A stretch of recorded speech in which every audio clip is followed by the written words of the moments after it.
TARDIS is still in the same place, but the Earth is gone. Exterminate!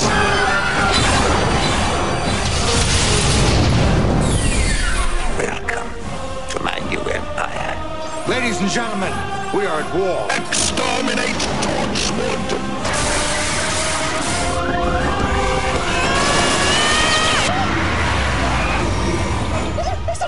I'm sorry! The Doctor is coming! He's dying, and you know what happens next. But you can't. What do you mean, what happens next? I'm regenerated.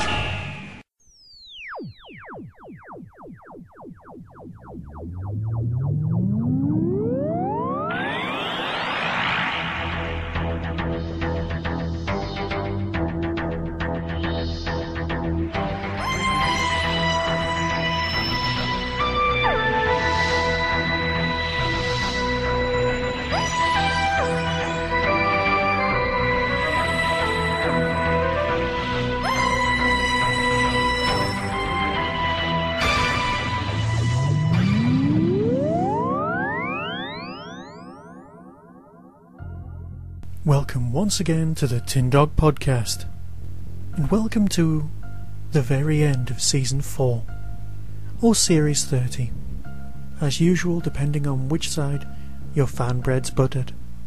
Now, as you know, I probably talked quite a lot about last week's show, but as I like to do both shows as a combination, you know, keeping both two parts of a two-parter together, I hope you don't mind if I go over some of the ground I covered last week. But before I do, I just want to say that this week's show is dedicated to Peggy Pollett of Illinois, USA. Thanks for donating to help the Tin Dog Podcast keep running. And also I wouldn't mind saying, or at least recommending, that you check out Stephen Fry's podcast. As his latest edition, he talks about watching Doctor Who as a child, and also about the future direction of the BBC.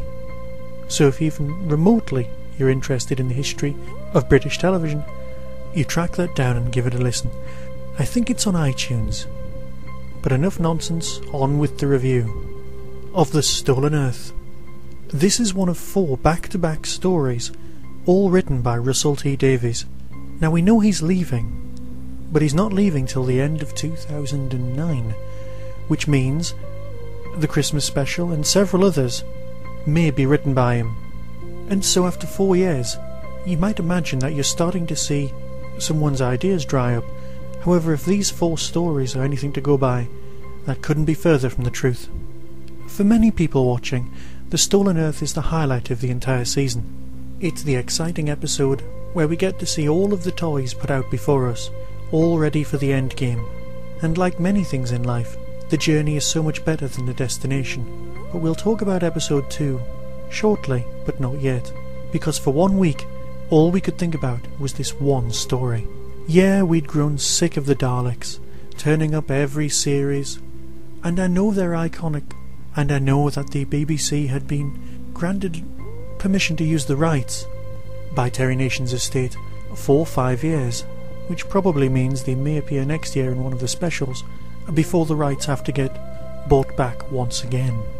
18 months ago we'd had perhaps the most disappointing of all Dalek stories. The Daleks Take Manhattan, or whatever it was really called, didn't quite ring true, and from that story the only surviving Dalek was Dalek Khan, complete with his missing panels, using temporal emergency shift and running away just in time to rebuild yet another Dalek empire. At the time we felt we'd seen most of it all before, but here we had something new, something great. We had payment for all of that invested time and, in many cases, money into the programme. Here we were beginning to see the summing up of storylines that were begun almost 4 years ago. We weren't just playing with the toys. We had Captain Jack, we had Sarah Jane, we had the ex-Prime Minister, and if you weren't paying attention and you hadn't been watching and you just turned up for the finale, for a start, where have you been? But more importantly, I don't think we cared. You see, we had been watching. We had been paying attention. We'd been making mental notes. We knew who was where. We've seen all of the spin-offs, and we were just happy. And like all good two-parters, we were given a big list of questions. Questions that we knew at some point may or may not, but probably would be answered. And of course there was that highly annoying, emotional journey that Rose has been on. Yeah, I know I'm on record as saying that I didn't really want Rose ever to come back. And you know, I still kind of feel that way. One of my great reasons for loving Donna's relationship with the Doctor is that there was no romance. Even the whole thing of, no, we're not a couple, was beginning to get on my nerves. Because we didn't care. Donna was a Doctor Who fan. And that, of course, will be the downfall I'll discuss later on. The bees, the planets, the thing on Donna's back, all were coming together marvellously. The Shadow Proclamation, admittedly, was a bit of a disappointment. In our heads, I'm sure the place looked a lot more like the Imperial Senate in Star Wars, or something slightly more ethereal, something from the faction paradox end of things, rather than looking like, well, the basement and his swimming baths. As for the Doctor speaking Jadoon as soon as he walks through the door, well, it allowed for a nice comic moment, and let's not bother with the whole translation circuit nonsense. Whenever the Jadoon talk, all I can really hear them say is, "Oh no, brown cow!" And I hasten to say that that wasn't my entry into the WhoCast's Can You Impersonate an Alien competition, although given that they only had the one entry, I must admit I wish I'd sent that in. Crashing on. Apparently, there were plans to have many alien races as part of the Shadow Proclamation, and indeed they had recorded some rather interesting sound effects and speeches made by some Raxacorico Phalapatorians, so I for one am kinda glad they were omitted, in favour of albino women with slightly psychic tendencies and cups of water. Yeah, we've got the Donna's heartbeat thing, we've got some more questions, we've got the bees, which I'm sure I covered last week, and a whole host of other questions. Was it just me, or were you expecting the Jadoon to turn up at the end and try and sort of save the day in episode 2? Yet another example of us being wrong-footed, I guess. Of course this story wasn't perfect. How come Torchwood don't use any of the alien guns they've got lying around? How ropey was that radio effect coming out from Earth towards the TARDIS? And also when the TARDIS travelled, is it me, or have they put in some wobbling into the effects? We didn't mind it wobbling in the 70s, but this really isn't the 70s anymore. The TARDIS doesn't have to wobble while it travels, even if that is a nod to Classic Who. There are certain nods we don't really need. Before I move on, I just want to ask one question. How many people out there tried, just secretly, ringing that number to see if you could get through to the Doctor? You might have, in passing, in the pub, sent a text message to it. Well, you wouldn't have got through because obviously the guy was in an alternative universe where they don't have coverage. So that's why you couldn't get through. See? Obvious.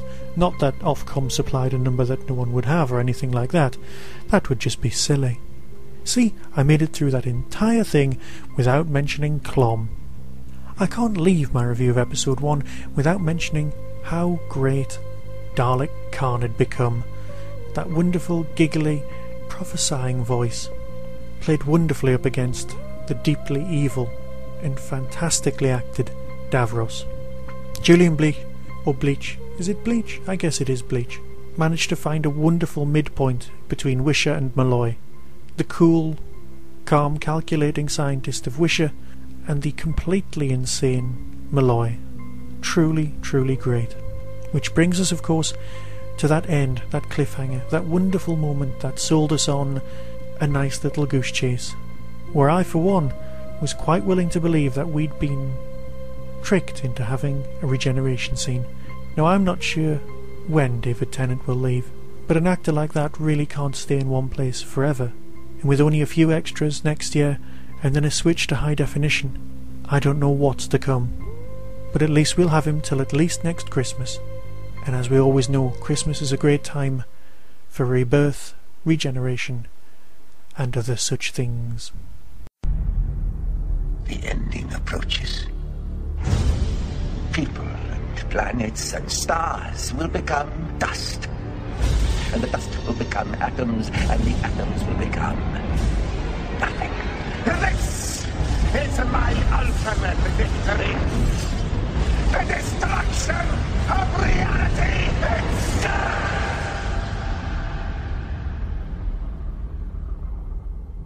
I just want to quickly mention that the Tin Dog podcast will not be ending as I originally intended after the end of Season 4, but will merely move to a fortnightly release schedule rather than the weekly release schedule we've had for the last year and a bit. I intend covering a host of new topics, some of which you've suggested via email, and many of which will be reviews of forthcoming DVDs and parts of the classic series. I'd also like to thank everyone who's been leaving great feedback on iTunes. Thanks. I've given a lot of thought to how I could possibly review this episode, and I think the best way of doing it is to work methodically through Dalek Khan's prophecies, because I for one think we've been a little bit short-changed. You see, the overall narrative works very much like old classic Doctor Who, and more importantly, like New Who, by which I mean the plot's fantastic as long as you don't think about it too much. Now that's hardly a new thing when it comes to Doctor Who, so it's probably best if we just skate over it. I mean, we have wonderful concepts, like Bernard Cribbins shooting the Dalek with the paintball gun, which for me was completely inspired. The Osterhagen key was obvious in many respects, but still a very, very nice concept. The idea of the Doctor finding out his true self wasn't truly a surprise to anyone. The threefold man couldn't possibly have been thought of by a fan just watching the programme trying to fit things together, because in all honesty it didn't really seem to make that much sense. And here we have a two-Doctor story where both Doctors are the same actor. Now this is where a little theory of mine kicks in. I don't think David Tennant really intended staying as long as he has, but the guy's a fan, the guy's really enjoying himself and he wants to stay, and he's being provided with some fantastic opportunities to act, and so with this in mind he's decided to stay. But bear with me for a moment and imagine the story as David Tennant's last. The Doctor is shot by a Dalek and begins to regenerate into the 11th Doctor. Residual energy escapes and goes into the hand. A similar story to the one we're presented with continues, but with an 11th Doctor, Rose, being deeply upset, and then the hand becomes the 10th Doctor. The rest of the episode could have played out perfectly similarly, with two Doctors, one, Dr. 10B, the human Doctor, being played by Tennant, while the 11th Doctor, a brand new actor, gets to act out the entire rest of the narrative. He's the one who has to sort out the issue with Donna, but at the very end, our 10B Doctor gets to go off with Rose. It's a good ending to her storyline. It's nice to know that she won't come back, and it's even better to know that if ever there is a 15 Doctors story in the future, or another multiple Doctor story at some point, the fact that David Tennant will look older will be fine, because Dr. 10B is human and will age. It's a lovely little idea and one that'll work marvellously. But Dr. 10, Dr. David, is still with us, and thus we end up with one of those nice same actor playing two parts kind of a storyline. This episode was 20 minutes longer than its usual counterparts, but narratively the exciting part of the story was still over in its classic 45-minute slot. The remaining time was just sewing up all of the dead ends. Towing the Earth back to its original position looked and felt just plain wrong. It would have been slightly better for me if the TARDIS had materialised around the entire Earth and then moved it, rather than giving that lovely drag coefficient as the planet moved faster than the speed of light. Yeah, I know, all of the physicists amongst you wince whenever something like that gets mentioned, but let's face it guys, we're watching Doctor Who. It's best if we just leave it there, isn't it? And before I discuss the very end of the story, I just want to mention that calling it a reality bomb just didn't make sense to me. A reality wave, or wave of destruction, fair enough, but on board the Death Star, I mean Crucible, I mean Borg ship, oh you know what I mean, the fact that it was filmic but happened to look like several other things that we'd seen before, you could really easily let go. But what is Davros's motivation, apart from being a complete Fruit Loop?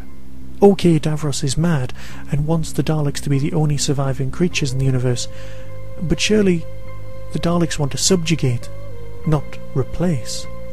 I know there's that whole thing in Genesis of the Daleks where Davros is given the conjecture that he could have created a virus that would end up being the only living thing in the universe. So has the Doctor given Davros the idea to kill absolutely everyone? It just doesn't make sense to me. Also, keeping everyone on Earth alive are just in order to invade one estate on Earth and kidnap one lot of people. Oh, I'm so sorry, they do go to Germany, and that business with the German Daleks is simply lovely. It reminded me of the old Dalek annuals where they used to talk about all the great things Daleks could do, like one Dalek could power New York for 1,000 years or something, and Daleks had a database of 4 billion gazillion languages. It was all completely made up and absolutely glorious. Congratulations, I've rambled. Have a drink. And so, finally, on to the end of this season. Rose finally gets her replacement doctor. They all go off to Bad Wolf Bay and apparently live happily ever after in that terrible blue suit. Rose has a baby kid brother called Tony, which doesn't really make that much sense name-wise, but hey, her dad's called Pete, so let's let that go. Perhaps the T in Russell T Davies is just Tony. Yeah. I'm so glad that we didn't actually hear the Doctor say, "I love you," but that's the old Doctor Who fan in me. The new fan of things like Buffy and even Star Trek really wouldn't mind. The old school fan in me was so glad it was whispered, because it could have been anything, although I know in my heart it really wasn't. And then we abandon them to their own future and get on with the actual plot. We knew Catherine Tate was leaving. Catherine Tate is by far my favourite of the new Who companions. She has proven us all so wrong. She has taken an annoying character who by its very virtue was annoying and turned her into something wonderful. I know we were promised a death, and I, for one, really expected Donna to die. Not just have her memories removed, but are we just the sum of our memories? A Time Lord even more so? Donna is transformed into the Donna from the Runaway Bride, and that is a punishment kind of worse than death, if you're a cynic, but not really. Her relationship with her family will evolve and change and probably make her a better person. She may not remember the facts, but the person she was will definitely ooze through. Donna is a Doctor Who fan, and can you imagine your life with all of the Doctor Who-ness taken out? It's still not exactly death, is it?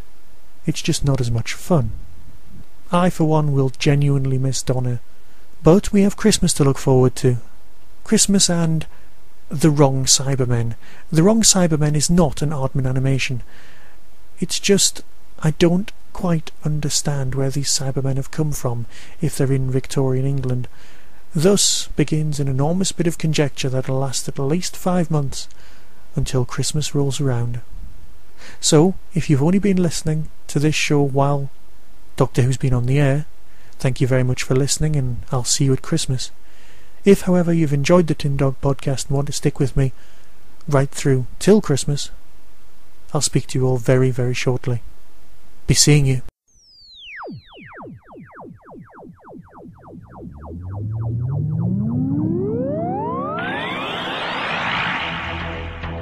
You have been listening to the Tin Dog podcast.